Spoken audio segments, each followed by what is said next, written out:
Bonjour, je suis Sarah Zola, chargée de communication et de projets numériques pour l'association La Case. L'association La Case est une association d'éducation populaire à l'environnement, au développement durable, à la citoyenneté et la solidarité internationale et aux médias, à l'information et au numérique.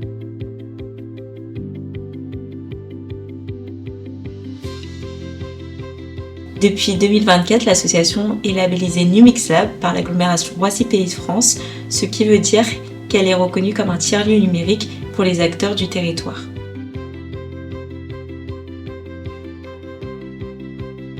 Dans le cadre de cette labellisation, la Case a proposé une semaine thématique autour de l'éthique du numérique au sein des locaux d'Initiative 95 à destination de leurs entrepreneurs et entrepreneuses. Dans le cadre de cette semaine, la Case avait proposé 4 ateliers thématiques. Le premier sur les outils numériques du quotidien qui s'apparentent au logiciel libre. Le deuxième sur la protection des données et la gestion des sauvegardes en interne. Le troisième sur l'éthique de l'IA. Et le quatrième sur la communication et les réseaux sociaux et notamment l'inclusivité sur les réseaux sociaux.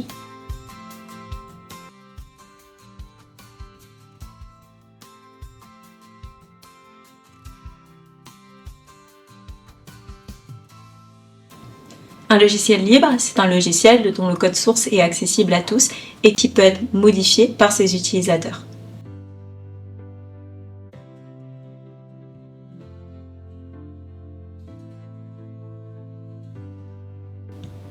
Alors, libre ne veut pas dire gratuit. Il y a des logiciels libres qui sont payants, ils doivent être modifiables, utilisables par tous.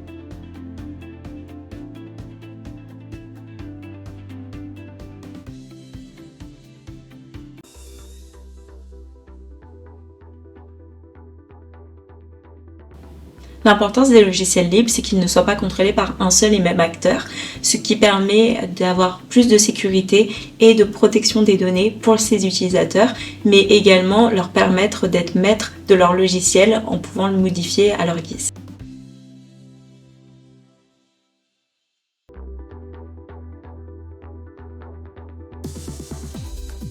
Le RGPD, c'est le Règlement général de protection des données. C'est une réglementation européenne qui a été établie en 2018 et qui assure la protection des données utilisateurs sur Internet.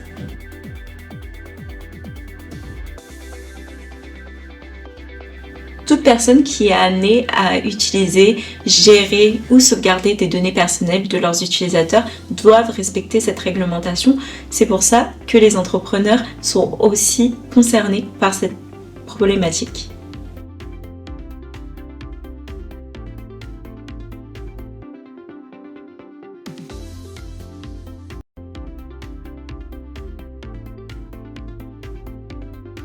Cela dépend dans quel cadre on parle, mais dans le cadre de l'atelier, j'en parlais notamment pour la génération par l'IA, donc la génération d'images ou de vidéos pour remplacer la créativité plutôt que de l'utiliser comme un outil d'aide.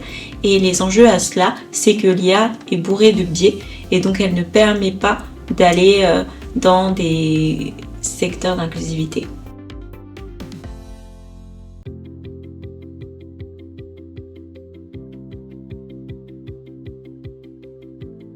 Cela comprend un éventail de choses, mais on parlait notamment de l'accessibilité pour les personnes en situation de handicap, donc par exemple de mettre des sous-titres pour les personnes malentendantes, ou encore d'être plus inclusif dans les représentations que l'on met sur ces supports de communication.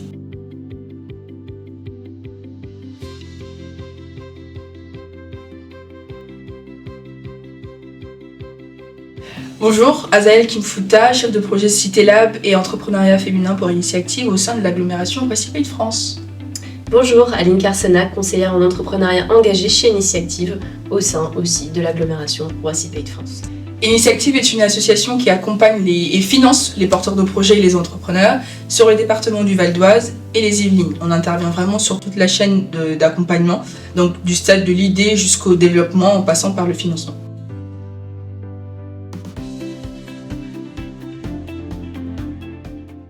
On a pu faire cette semaine de l'éthique du numérique via l'interpellation de Sarah qui est venue nous chercher puisqu'elle était à la quête d'une association qui puisse rassembler des entrepreneurs du territoire pour proposer cette semaine de l'éthique et du numérique.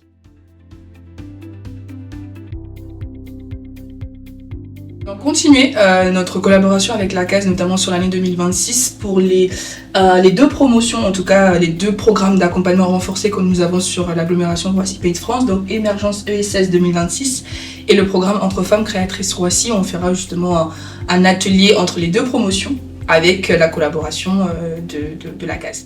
La plus-value de la CAS sur cette semaine thématique, c'était de pouvoir aussi apporter des outils et des ressources qui font partie de son centre de ressources qui est basé à Villiers-le-Bel sur les thématiques qui avaient été présentées et d'outiller les acteurs et les actrices du territoire. Je remercie notamment l'agglomération Roissy Pays de France, Initiative 95-78 pour son accueil et également les entrepreneurs, entrepreneuses qui se sont déplacés.